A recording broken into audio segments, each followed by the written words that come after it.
Hartlike goeiemôre, liewe vriende in ons Here Jesus Christus. Baie welkom by Uit die Woord Digitaal se Sondag Erediens. Wat 'n voorreg vir kinders van die Here om so by mekaar te kan kom rondom God se woord en om na die wil van die Here vir ons te luister. Ons bede is dat die Here ook vanmôre jou hart sal open vir sy woord en jou deur sy woord en gees in die geloof sal versterk. Van ons kant af wil ons baie dankie sê vir almal se skenkings en donasies wat dit vir ons moontlik maak om programme soos hierdie op te neem en gratis uit te saai vir almal in hierdie wêreld. Jou skenking en donasie maak dit vir ons moontlik om die evangelie te versprei, om diens van barmhartigheid te doen, om uit te reik na bejaardes en om 'n baie groot verskil te maak in hierdie samelewing. Dankie vir elkeen se skenking, groot of klein. Ons waardeer dit. Nou liewe vriende, die Here het vanmôre vir ons werklik 'n baie besondere boodskap vanuit sy woord en my bede is dat jy naby aan die Here vandag sal voel en sal lewe en dat God deur sy woord ook vandag vir jou sal versterk sodat jou lewe hom sal verheerlik. Kom ons word vanmôre stil voor die Here en ons open deur saam te bid. Dierbare God en hemelse Vader, ons prys u groote naam vanmôre. U wat ons Here, ons God en ons koning is, die enigste ware God. Dankie Here dat u deur die Bybel met ons wil praat en u wil aan ons kom bekend maak. Ons het dit nodig in 'n wêreld soos hierdie, want ons kan nie vanuit onsself staande bly nie, Here, en ons wil graag lewe tot u eer. Daarom wil ons vra dat u woord vanmôre vir ons sal open en deur die kragtige werk van u Heilige Gees hierdie waarhede in ons lewens en in ons harte sal inplant, sodat u naam groot gemaak kan word, u koninkryk uitgebrei kan word en dat ons in die geloof versterk kan word. Ons vra dit alles, Here, nie omdat ons dit verdien nie, maar uit genade alleen, in Jesus Christus se naam. Amen.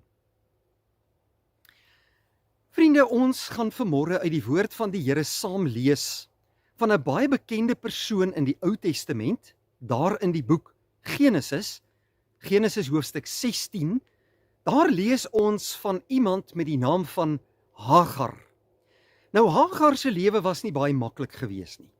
Sy was 'n slavin van Abram en Sarai. Nou vir Abram en Sarai ken ons baie goed. Ons weet dat die Here na Abram toe gekom het daar in die land Ur en hy het ook vir Abram gesê, volg my en ek sal jou 'n baie groot nageslag gee. En Abram was gehoorsaam aan die Here, maar daar was een probleem. Abram en Sarai was reeds hoogs bejaard gewees toe die Here hulle geroep het. Maar ons weet natuurlik dat God wonderwerke kan doen.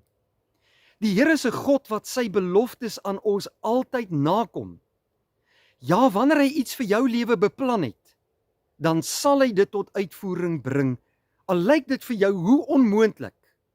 En al dink jy by jouself menslik gesproke, dit sal nie werk nie, of dit sal nie tot uitvoering kom nie, is die Here onse God 'n baie groot en 'n wonderlike God wat wonderwerke doen, selfs daar waar ons dink dit is nie moontlik nie. So weet ons het die Here dan vir Abram en Sarai geroep en hy het vir hulle gesê, hulle moet hom volg, hy het hulle na 'n nuwe land toe gelei en hy het ook vir hulle gesê, ek sal aan julle 'n nageslag gee, wat soos die sand aan die seestrand sal wees. En nadat 'n baie lang tyd verloop het en niks gebeur het nie, het Abram en Sarai besluit, hulle moet nou maar self 'n plan maak. Dit lyk nie of die Here sy beloftes gaan nakom nie. En is dit nie ook maar soos hoe ons as mense maar is nie? As ons dink dat die Here bietjie lank vat om dinge tot uitvoering te bring in ons lewe, dan wil ons self begin planne maak. En dan het dit dikwels maar baie moeilike en negatiewe konnotasies en baie keer negatiewe uitwerkinge ook in ons lewe. Ons moet die Here vertrou, broeder en suster.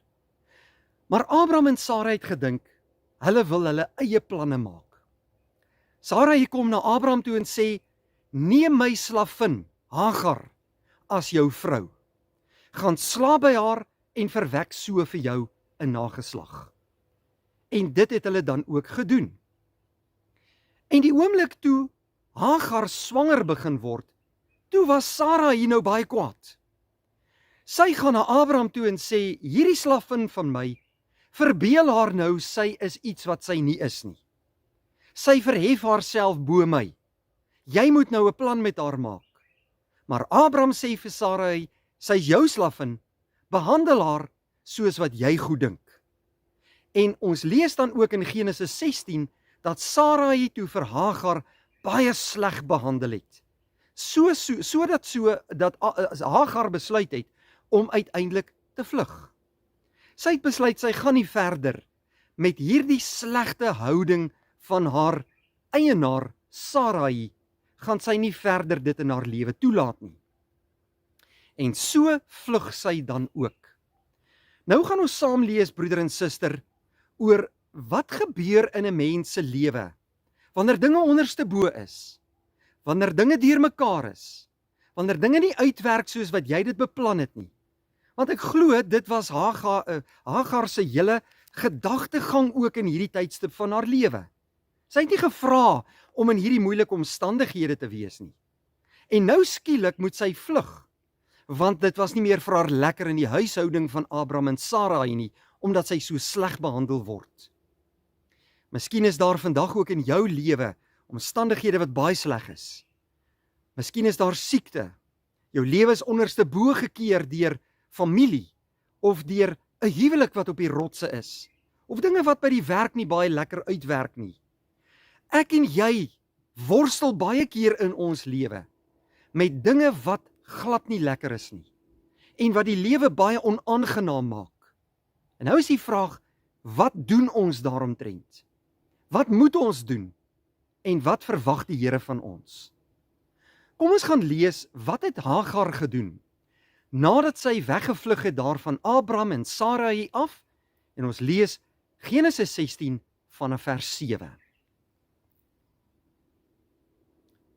Die engel van die Here het vir Hagar ontmoet by 'n fontein in die woestyn, die fontein langs die pad na Sur toe, en vir haar gevra, Hagar, slavin van Sarai, waar kom jy vandaan en waar gaan jy heen? Toe antwoord sy, ek loop van my eienares Sarai af weg. En die engel van die Here sê vir haar, gaan terug na jou eienares toe en onderwerp jou aan haar gesag. Verder het die engel van die Here vir haar gesê, ek sal vir jou 'n nageslag gee, so baie, dat hulle te veel sal wees om te tel. En toe sê die engel van die Here ook nog vir haar, kyk, jy is swanger, jy sal 'n seun in die wêreld bring, jy moet hom Ismael noem. En dan lees ons vanaf vers 13, Hagar het toe die naam van die Here, wat daar met haar gepraat het, aangeroep en gesê, U is 'n God wat my sien. Hier het ek hom gesien wat my gesien het. Daarom word die fontein genoem Lachai Rooi fontein. Die fontein is tussen Kades en Beret. Ons lees net tot sover uit die Here se woord. Die Here se engel, en hier sal jy sien in die teks staan daar, die engel van die Here, die engel met 'n hoofletter, wat op die Here self dui. Die Here het daar vir Hagar ontmoet, by hierdie fontein, wat langs die pad geloop het, daar op pad na Sur toe. En die Here kry daar vir Hagar by hierdie fontein. Dit is in die woestyn. Hier is sy in 'n woestyntyd van haar lewe. Sy weet nie waarheen sy gaan nie. Haar lewe, wat reeds verby is onderste bo in deurmekaar. Dinge het nie uitgewerk soos wat sy gedink het dit sou wees nie. En nou vlug sy. Sy weet nie waarheen nie. Sy weet nie wat sy gaan doen nie. Sy is hier in 'n woestyn. Sy sit langs hierdie fontein. En hier ontmoet die Here haar. En die Here kom vra vir Hagar hierdie woorde. Hagar slavin van Sarai, waar kom jy vandaan en waar gaan jy heen? Nou broeder en suster, miskien is dit iets wat jy vir jouself ook vandag afvra. Waar kom ek vandaan en waar gaan ek heen? Ek weet dalk nie waarheen ek op pad is met my lewe nie. Alles is deurmekaar. Dit voel of ek in 'n donkerte lewe. Ek voel so in 'n waas. Ek voel so verward. Ek weet nie wat aan die gang is nie. Daar's soveel moeilikheid in my lewe. En die Here vra dalk vanmôre vir jou ook. Waar kom jy vandaan en waarheen gaan jy met jou lewe? En ons sien dat Hagar dan ook vir die Here antwoord. Ek loop van my eienares Sara hier af weg. So sy's eerlik met die Here. En die Here gee vir haar die opdrag, gaan terug. Gaan terug na jou mense toe. Gaan terug na Sara hier toe en na Abraham toe. En verder kom die Here en hy gee vir haar hierdie belofte. Ek sal jou nageslag so baie maak dat hulle te veel sal wees om te tel. Jy is swanger en jy gaan 'n seun baar en jy moet hom Ismael noem. Die Here het ander planne vir Hagar. Die Here sien verder as wat sy sien. En die Here weet, hier waar sy in die woestyn haarself bevind, hier waar sy geen hoop het vir haar nie, en vir haar toekoms nie, hier kom ontmoet die Here haar by hierdie fontein met goeie nuus. Nou my liewe broeder en suster, ek wil graag vanmôre 4 belangrike punte uitlig vir ons uit hierdie teks, wat ek en jy moet weet en wat ons moet gaan toepas in ons lewe. 4 punte wat 'n groot verskil kan maak in ons lewe, want dit is so. Die lewe kan soms deurmekaar wees en moeilik wees en onderste bo wees. En baie keer weet ek nie waar ek vandaan kom nie, ek weet nie watter rigting ek moet gaan nie, ek is verward, ek weet nie wat om te besluit nie. My lewe is deurmekaar. Ek weet nie of ek 'n toekoms het nie. Maar vanmôre kom die Here na my en jou toe, om vir ons 4 belangrike dinge te leer, dieselfde dinge wat hy vir hierdie slavin wat weggehardloop het, Hagar, geleer het. Nou die eerste ding wat ons uit ons teks sien, is dat nadat die Here hierdie opdrag en hierdie beloftes aan Hagar gegee het, kom sê sy dan ook hierdie woorde vir die Here in vers 13. U is 'n God wat my sien. Broeder en suster, is dit nie mooi woorde nie? U is 'n God wat my sien. Net daar waar ek is. In my omstandighede. In my pyn. In my hartseer. In my moeilikhede. U is 'n God wat my sien. Nou as ons na die oorspronklike Hebreëse teks gaan kyk, staan hier hierdie woorde. El Roi. El is die betekenis vir God. Roi, 'n God wat my sien. Ek en jy aanbid El Roi, 'n God wat ons raak sien waar ons is. 'n God wat bemoeienis met my maak. 'n God wat 'n plan met my lewe het. 'n God wat 'n doel met my lewe het.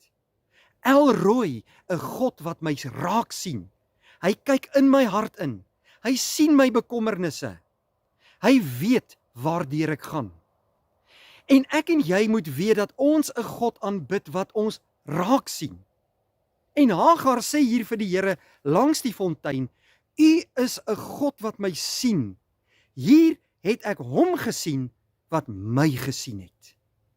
God is nie 'n God wat ver eenkant in die hemel woon en die wêreld en sy kinders maar net so los dat alles van self moet gebeur nie. Ons is in sy hande. Hy is 'n God wat my sien en dit moet jy weet vandag in jou lewe. In die tweede plek moet ek en jy weet, ons het 'n God wat ons ken. Want die Here God het vir Hagar geken. Hy ken haar omstandighede. Hy weet wat aan die gang is in haar lewe. Hy ken haar hart se pyn. Hier sit sy letterlik in die woestyn van haar lewe. Sy weet nie waarheen sy gaan nie. Sy weet nie waar vandaan sy kom nie. Alles is verward. Dis deurmekaar, onderste bo, sy het probleme. Maar die Here ken haar. Die Here weet van haar omstandighede. Die Here ken haar situasie. Hy ken haar huidige situasie, maar ook haar toekoms. Want hy sê vir haar, jy gaan 'n seun baar en jy moet hom Ismael noem. En die Here weet vanuit haar nageslag gaan daar baie mense gebore word. En ons sien dan ook die belofte wat die Here vir haar gee, dat hy vir haar 'n nageslag gaan gee wat baie sal wees, ontelbaar sal wees. Die Here ken haar lewe. Die Here ken haar hele storie. Die Here weet wat hy vir haar beplan. En dan in die derde plek, weet die Here van haar huidige situasie en die Here weet ook waarheen sy op pad is en wat sy in die toekoms gaan beteken vir hom. Ja, die Here het 'n toekomsplan vir jou en vir my. Hy weet, hy ken en hy sien. En ek en jy moet dit omarm en dit om elke dag deel van ons lewe maak. Ek weet wat ek vir julle beplan het, sê die Here, voorspoed en nie teëspoed nie. Jeremia 29. My liewe broeder en suster, en dan in die vierde plek, leer ons uit hierdie teks van vanmôre, dat ek en jy 'n soewereine God aanbid. Ja, 'n God wat almagtig is. 'n God wat in hierdie wêreld werksaam is. 'n God wat die lewe van Abraham en Sarai in sy hande hou en beloftes vir hulle gemaak het wat hy tot uitvoering gaan bring. Maar 'n God wat ook 'n slavin raak sien. Iemand wat nie baie hoog in die samelewing was nie. 'n Slavin met wie hy ook 'n plan en 'n doel het. Hy is almagtig om hierdie planne tot uitvoering te bring. Hy laat mense nie aan hulle eie lot oor nie. Hy sien jou raak. Hy weet van jou omstandighede. Hy ken jou situasie. Hy beplan 'n mooi toekoms vir jou en hy kan dit tot uitvoering bring deur net 'n woord te spreek en alles kan verander. Hierdie almagtige soewereine God, die skepper van hemel en aarde, het jou lewe in sy hande en hy wil ten goeie daaroor beskik, skryf Paulus in Romeine 8. Is dit nie wonderlik om te kan weet dat ons grootste probleem, die sonde, ook aangespreek is deur God nie. Toe hy sy seun na hierdie wêreld toe gestuur het om daarmee te kom deel. Hy het die grootste krisis waarin ek en jy was, het hy deur Jesus Christus kom verander, kom vernuwe. En hierdie selfde God kom werk in ons harte, want hy ken ons omstandighede, hy sien ons raak, hy weet waarheen ons op pad is. En hy kom werk in ons, hy is by ons, hy lei ons, hy beplan 'n mooi toekoms vir ons. En dit sou Hagar uitvind in haar lewe. Nou liewe vriende, vanmôre ken die Here ook vir jou. Die Here weet nie net van jou nie, hy ken jou. Hy ken jou hartseer en jou worsteling en jou pyn en jou elende, jou probleme. Maar vanmôre moet jy weet, God sien jou raak. God ken jou omstandighede. God weet van jou huidige situasie, maar hy weet ook wat hy vir jou beplan vir die toekoms. Hy weet waarheen jy op pad is. En dit waardeur jy nou gaan die Here gebruik, dat jy daaroor in die toekoms kan getuig, oor hoe die Here vir jou nou bygestaan het, hoe die Here vir jou nou gebruik het, hoe die Here vir jou nou deurgedra het, sodat jy eendag, wanneer jy by daardie punt kom in jou lewe, kan getuig hoe wonderbaarlik groot en goed God was en wat hy alles vir jou kom doen het in jou lewe. Daarom moet jy nie nou vol rebelsheid in jou lewe wees wanneer jy swaar kry nie. Daarom moet jy nie nou kom vra, Here, maar wat is die doel daarmee, wat jy dalk nie nou gaan sien nie? Ek en jy moet die Here vertrou, dat die goeie werk wat hy in ons begin het, hy end uit sal deurvoer tot op die einde, en dat jy 'n baie groot verskil in sy koninkryk sal maak. Vertrou die Here. Glo in die Here. Volg die Here. Laat sy woord jou bemoedig, bekragtig en lei. En my bede is dat die Heilige Gees vir jou in hierdie tyd van jou lewe so wonderlik sal omvou en die vrede van God sal beleef, dat jy elke dag as 'n geskenk uit die lewende God se hand sal ontvang en sal weet dat die Here my raak sien, dat die Here met my werk, dat die Here in my is en dat die Here 'n plan het met my lewe, al kan ek nie nou sien waarheen hy op pad is nie. Ek weet, hy het die beste plan vir my en dit is 'n plan wat uiteindelik sal dien dat sy naam geëer kan word en wat my nog sterker in die geloof sal laat word. Mag die Here vir jou vandag omvou met sy liefde, liewe vriende, en ek glo dat hierdie boodskap vandag vir jou sal bemoedig, sal versterk en sal hoop gee. Kom ons bid saam. Vader, baie dankie dat U ons vandag deur Genesis hoofstuk 16 kom leer het. Ons prys U dat U El Roi is, 'n God wat ons raak sien, dat U 'n God is wat ons ken, dat U weet wat in ons lewe aan die gang is, dat U in ons harte werk en by ons is om ons te lei die toekoms in. Here, want U is almagtig, U is soewerein. Ons lewens is in U hande. Ons prys U daarvoor en ons dank U daarvoor. Wil U ons bemoedig en versterk vandag en elke dag. Dankie dat U naby ons is en ons altyd raak sien. Ons prys U want U is ons God en ons eer U omdat ons lewens in U hande is. Ons vra dit alles, Here, nie omdat ons dit verdien nie, maar in Jesus Christus se naam alleen. Amen. Vriende, baie dankie. Mag U 'n baie geseënde dag hê en as die Here wil, sien ons mekaar weer by 'n volgende geleentheid. Vrede vir jou.